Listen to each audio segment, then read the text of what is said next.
ጉበት ምንድነው? በሰውነታችን ውስጥ ያለው ሚና ምን ይመስላል? ሰውነታችን ውስጥ ካሉ ኦርጋኖች በጣም ብዙ ስራ ያለው ጉበት ነው። የጉበት ህመም ምልክቶች ምንድናቸው? 80% እስኪበላሽ ድረስ ምንም አይነት ምልክት ላይ ያሳይ ይችላል። እስቲ የጉበት ህመምን አስቀድሞ መከላከል ይቻላል? የጉበት ህመም አስቀድሞ መከላከል ይቻላል።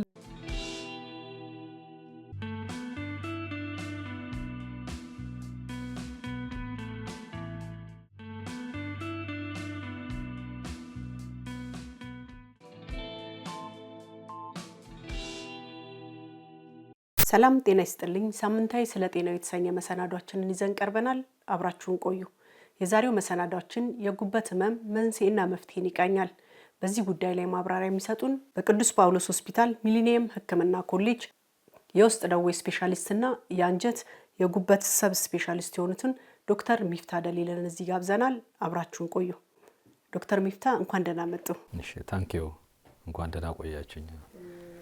እስቲ ወደ መጀመሪያ ጥያቄያችን ስንሄድ ጉበት ምንድነው? በሰውነታችን ውስጥ ያለው ሚና ምን ይመስላል ከሚለው እንነሳ። ጉበት እንግዲህ ሰውነታችን ውስጥ ካሉ ትላልቅ ኦርጋኖች ወይም የሰውነት አካሎች ውስጥ አንዱ ነው፣ ትልቁ ከሚባሉት ነው እና የሚሰራቸው ስራዎችን በጣም በብዛት ናቸው። እንግዲህ በአጠቃላይ ከ1000 አይነት በላይ ስራዎችን ይሰራል ማለት ነው። ጉበት ማንኛውም የምንበላው ምግብ ከተፈጨ በኋላ የምንወስደው መድኃኒት፣ ኬሚካል ቀጥታ ከአንጀት ተነስቶ ቀጥታ ወደ ጉበት ነው የሚሄደው። ስለዚህ ጉበት አንደኛው ሜታቦሊዝም ወይም ማንኛውም ነገር ገብቶ እዛ ነው ወዴት እንደሚሄድ የሚረጋገጥበት ነው። ሁለተኛ ኬሚካሎች፣ መድኃኒቶች፣ ሁሉም ነገር ወደ ጉበት ሄደው ነው ዲቶክሲፋይ ወይም መድኃኒትነቱን ወይም ኬሚካልነቱን የሚቀይረው ማለት ነው።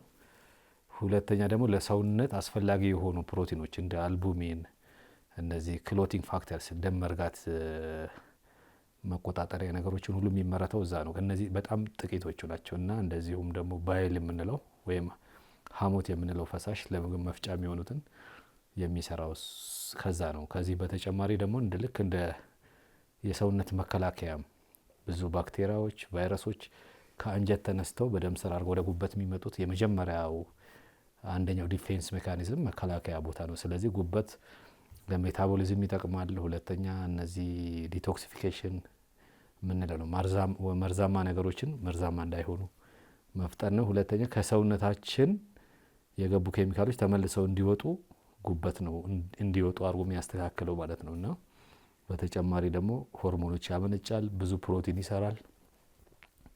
እንደገና ሰውነት ከበሽታ መከላከያ ሴሎች ስላሉት እሱንም በተጨማሪ ይሰራል ማለት ነው። ከሰውነታችን ውስጥ ካሉ ኦርጋኖች በጣም ብዙ ስራ ያለው ጉበት ነው። ከ1000 በላይ ኬሚካሎች ይሰራሉ እና በጣም ትልቅ ኦርጋን ነው። እንደው የጉበት ህመም አይነቶች ምን ምን ናቸው? በብዛትስ የሚታዩት የትኞቹ ናቸው? በሰውነታችን ውስጥ ከፍተኛ ጉዳት ያደርሳሉ ተብሎ የሚለዩት የትኞቹ ናቸው?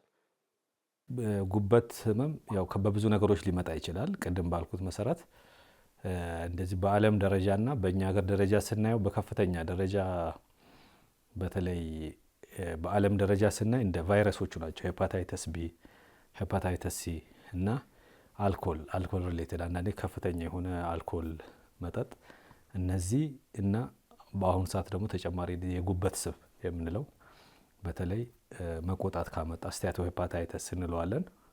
እነዚህ አራቱ በከፍተኛ ደረጃ ጉበት በሽታ ከሚያመጡት ነው የሚመደቡት ማለት ነው።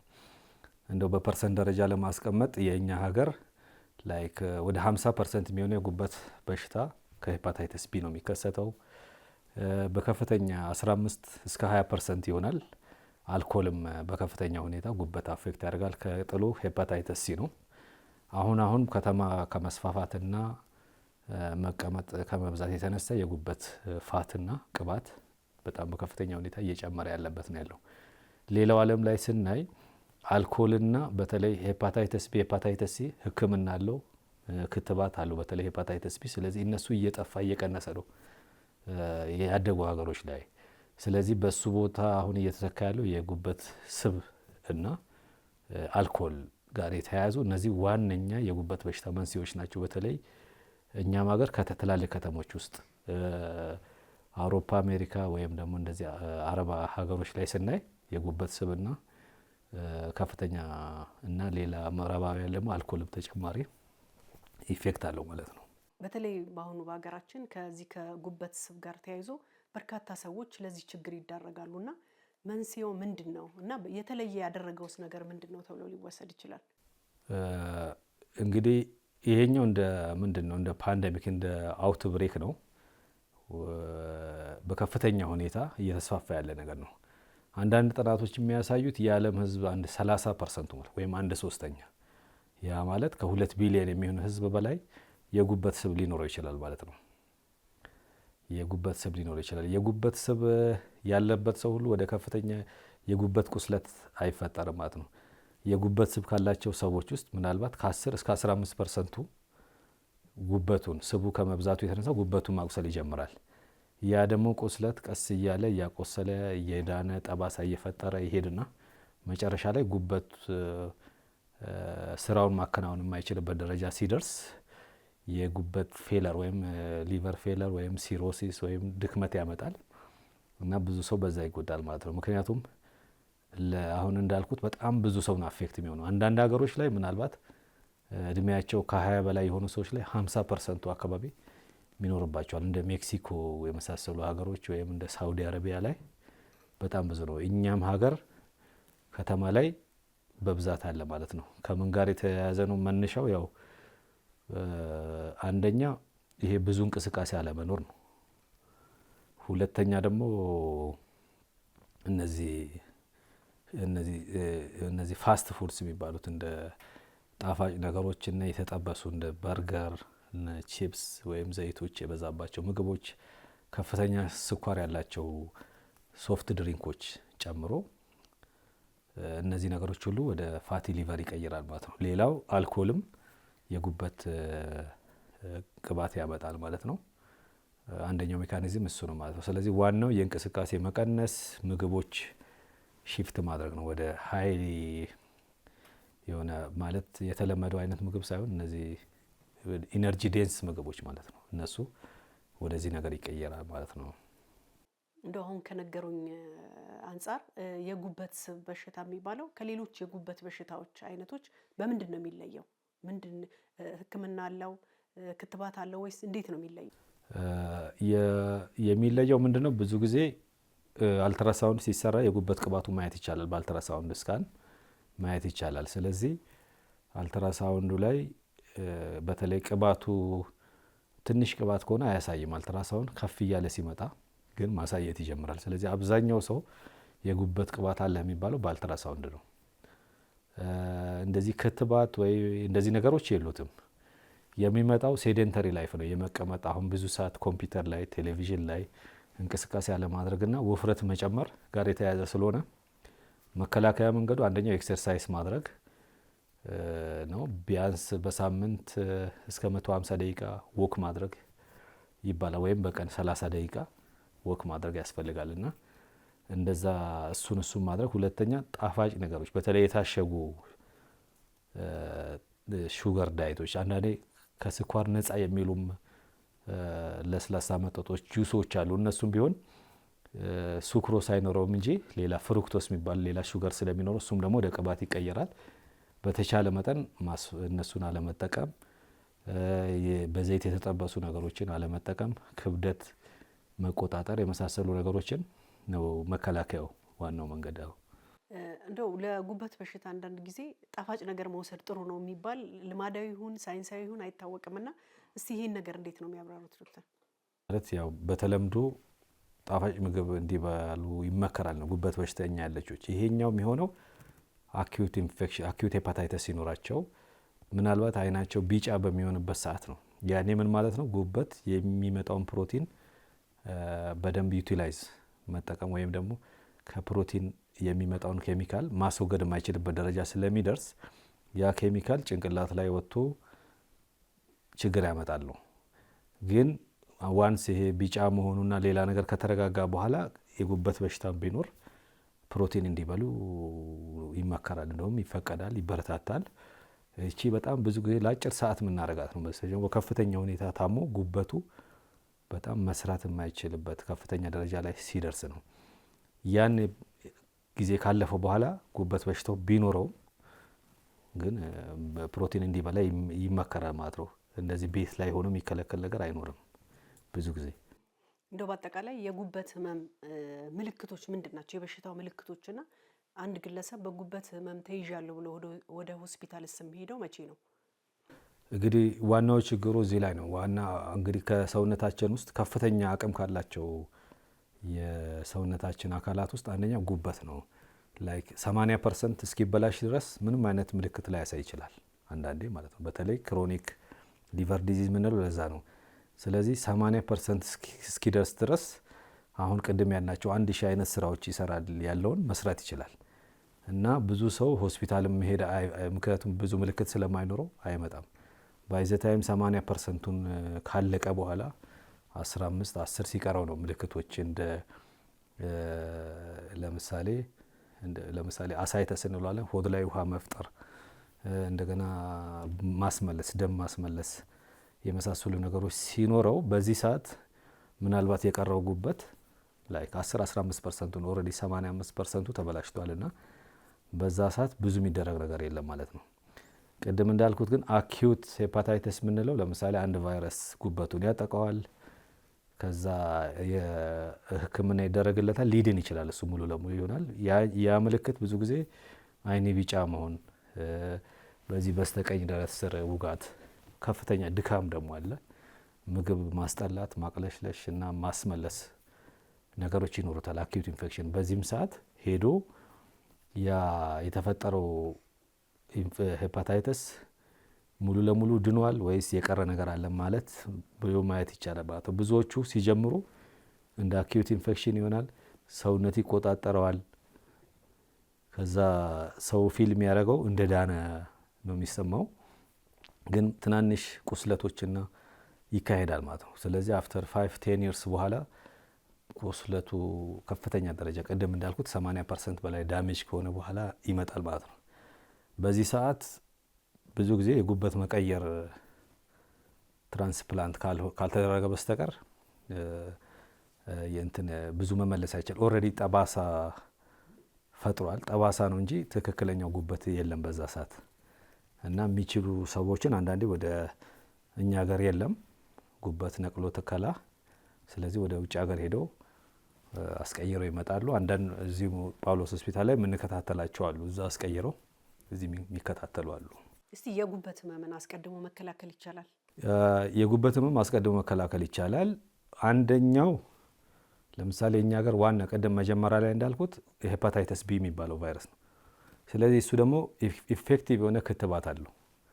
95% በላይ የመከላከል አቅም አለው። ስለዚህ 3 ጊዜ ክትባት ከተወሰደ ያንን ዋናውን በሽታ ሄፓታይተስ ቢ የሚባለውን ማስቆም ይቻላል ማለት ነው። ሁለተኛ ደግሞ ሄፓታይተስ ቢ ከተገኘ ሁሉም ሄፓታይተስ ቢ ያለው በሽተኛ አይታከምም። አሁን ባለው ሁኔታ ሄፓታይተስ ቢ ኖሮ ጉበቱን ማቁሰል የሚጀምር ከሆነ መድኃኒት አለ፣ ኢፌክቲቭ መድኃኒት አለ።